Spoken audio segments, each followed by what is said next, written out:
Hi everybody! Today is the first time that it snowed for the winter 2024.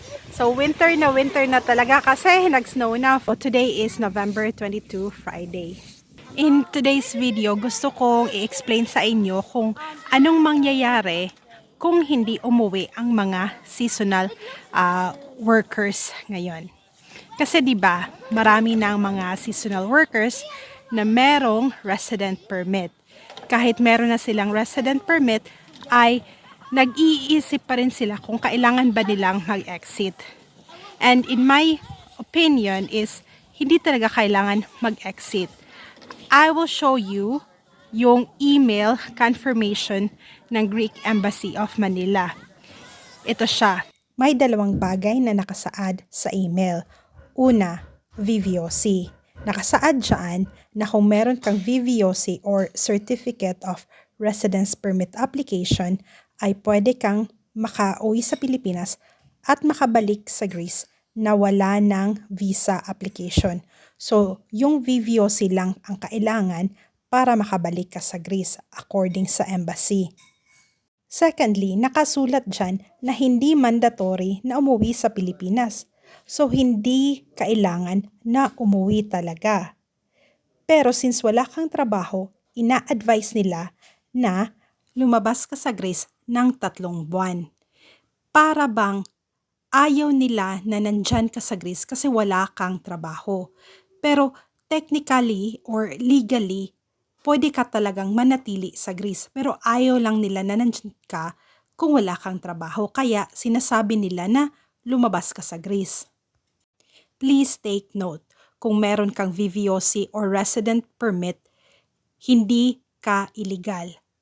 Pwedeng-pwede kang manatili sa Greece at hindi bawal na magstay ka sa Greece. Kasi nag-email rin ako sa Greek Embassy kung required ba talaga na mag-exit. At ang sabi nila ay hindi nga required na mag-exit. Hindi kailangan na umuwi sa Pilipinas. In another email, same pa rin ang sinasabi ng embassy. Pag meron ka nang VVOC at meron ka ng 5 years residence permit ID card, is hindi mo na kailangan ng visa para makabalik sa Greece. Exempted ka na. Yung VVOC at yung ID card lang ang kailangan para makabalik ka sa Greece. On the third paragraph, nakasulat rin na ina-advise ng embassy na mag-exit ka sa ibang Schengen countries. Kung meron kang friends or family, pwede kang bumisita sa ibang Schengen country for 3 months. Yan naman ang gusto kong pag-usapan ngayon.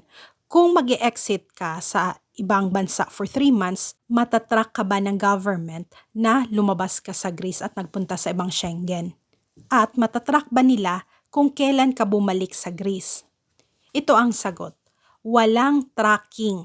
Hindi nagmo-monitor ang lahat ng European countries. Wala talagang sistema na nakasulat dyan at nakarecord kung kailan ka lumabas sa isang Schengen at kailan ka pumasok.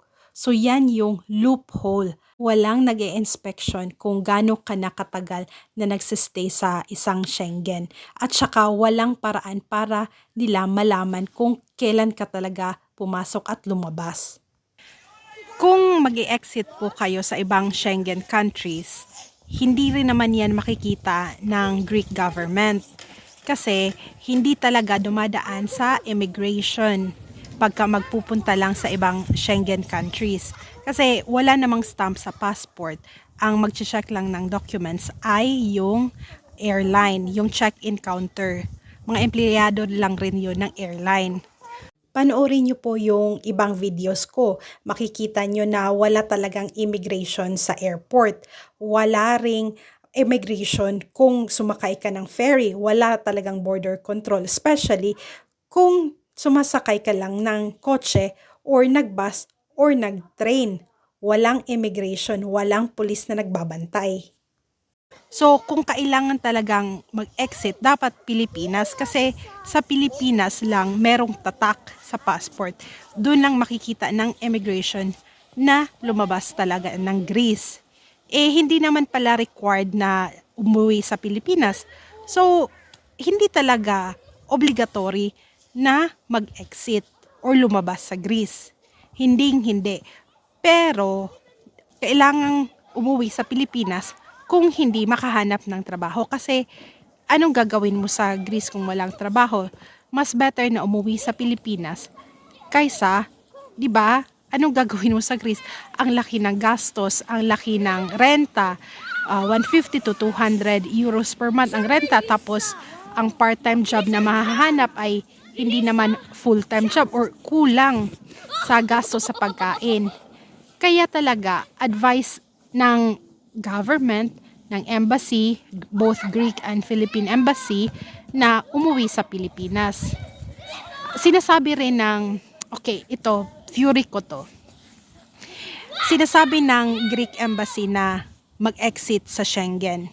Bakit nila pinopromote, bakit nila ina-advise tayo na mag-exit sa ibang Schengen? Kasi sa tingin ko, mas gusto nila na ang mga Pilipino ang maging TNT, kumbaga. Kasi kung mag-exit ka sa Schengen, TNT ang labas mo kasi hindi ka naman allowed na magtrabaho sa Schengen, sa ibang bansa. Ang pagkakaroon ng napakaraming Muslim sa Europe ay isang malaking problema na hindi sinasang-ayunan ng mga European. So sa tingin ko, mas prefer nila na tayong mga Pilipino ang magtrabaho as part-time worker at maging TNT sa Europe. Kasi kung hindi makahanap ng part-time job, yung mga Muslim na illegal migrant or refugee ay mapupwersa silang umuwi sa bansa nila. Kaya sa tingin ko, pinopromote ng Greek Embassy na lumipat tayo ng ibang Schengen at doon na mag-part-time job. Kasi sa totoo lang, mas maraming winter part-time job sa ibang bansa kaysa sa Greece. Ano bang mangyayari kung mag-exit sa ibang Schengen, sa ibang European countries? First and foremost, 90 days lang tayong allowed magbisita. Kasi kailangan natin ng residence permit para makapag-stay tayo ng matagalan. Panibagong resident permit sa bansang pupuntahan natin. So for example, nag-exit ka sa Italy. So after 90 days, is TNT ka na. Pag may nagtanong sa'yo at sinabi mo na 90 days ka na or more, yun, TNT ka na. So, illegal ka na. Again, wag na wag mong aaminin na lumagpas ka na ng 90 days. Kasi as long as valid pa yung residence permit mo sa Greece, ay hindi ka illegal immigrant. Basta wag mo lang aaminin na 90 days ka na. Sabihin mo lang na turista ka at hindi ka nagtatrabaho. And of course, nababalik ka sa Greece pagdating ng summer. Isa pa, kung wala tayong resident permit, wala tayong working permit na magstay doon, hindi tayo matatanggap sa mga full-time job. So, ang makukuha lang rin natin ay part-time job. So, parang nasa Greece lang rin kasi sa Greece, di ba? Part-time job lang rin naman ang nahahanap ngayon ng mga seasonal workers. So, bakit mag-i-exit pa sa ibang bansa para lang rin naman magtrabaho as part-time? So, kung part-time job lang ang, di ba, ang makukuha, better na magstay na lang sa Greece. Kasi at least sa Greece mas mura yung renta sa bahay at yung pagkain. Kung mag-exit naman, let's say sa malalaking city sa Milan or Barcelona or Paris, okay, pag sa malakihang city, mas malaki ang chance nga na makakuha ng part-time job na mas malaki ang sahod. Pero kailangan mo ng katulong, kailangan mo ng kaibigan at kapamilya na tutulong sa'yo na maghanap ng trabaho. So, para sa akin, mas maigi na wag na lang mag-exit sa ibang Schengen kung wala namang tutulong. Better na magstay na lang sa Greece at dyan na maghanap ng part-time job. Salamat sa panonood at kita-kita ulit tayo sa susunod na video.